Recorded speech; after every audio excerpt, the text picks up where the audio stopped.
അവധി ദിനമായിട്ടും സെക്രട്ടേറിയറ്റിന് മുന്നിൽ പതിവില്ലാത്ത ആൾക്കൂട്ടം. ഞായറാഴ്ചയായിട്ട് ഇതെന്ത് പൊല്ലാപ്പ് എന്ന ആശങ്കയിലായി നാട്ടുകാർ.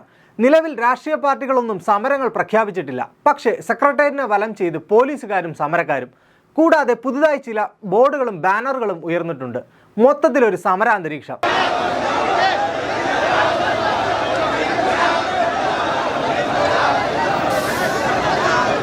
ഒടുവിൽ പ്രമുഖരായ ചില സിനിമാ പ്രവർത്തകരെ കണ്ടപ്പോഴാണ് കാര്യം പിടികിട്ടിയത്.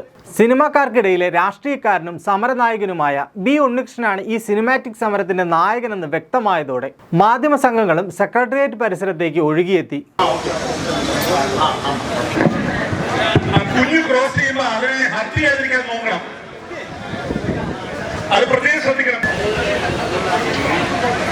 ബി ഉണ്ണികൃഷ്ണൻ സംവിധാനം ചെയ്യുന്ന രാഷ്ട്രീയ സിനിമയുടെ ചിത്രീകരണം 1 മാസത്തോളമായി തിരുവനന്തപുരത്ത് നടക്കുകയായിരുന്നു.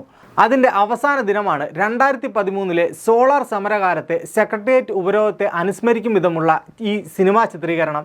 സിനിമയ്ക്കായി 3000-ഓളം പോലീസുകാരെ അണിനിരത്തിയിട്ടുണ്ട്. അക്കൂട്ടത്തിൽ 1000-ഓളം പേർ യഥാർത്ഥ പോലീസ് ഉദ്യോഗസ്ഥരാണ്. തലസ്ഥാനത്ത് പോലീസുകാർക്ക് അംഗബലം കുറവായതിനാൽ കുട്ടിക്കാനത്തെ KAP 5ാം ബറ്റാലിയനിൽ നിന്നുള്ള പോലീസുകാരെയാണ് എത്തിച്ചിരിക്കുന്നത്.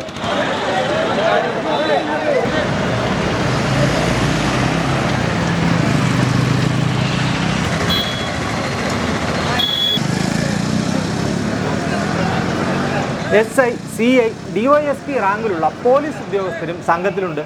ഇവരുടെ ഓരോരുത്തരുടെയും എണ്ണത്തിനും റാങ്കിനും കണക്കാക്കി തുക ഒടുക്കിയാണ് സേവനം വാടകയ്ക്ക് എടുത്തിരിക്കുന്നത്. ഇവരുടെ എണ്ണം കണക്കാക്കി പോലീസ് വാഹനങ്ങളുമുണ്ട്. ഏറെ കാലത്തിനു ശേഷമാണ് സെക്രട്ടേറിയറ്റിന് മുന്നിൽ ഇത്തരത്തിലൊരു സിനിമാ ചിത്രീകരണം. സുരക്ഷാ മേഖലയെന്ന് കണക്കാക്കി സെക്രട്ടേറിയറ്റിനുള്ളിലും പരിസരത്തും സിനിമാ ചിത്രീകരണം വിലക്കിയിരുന്നു.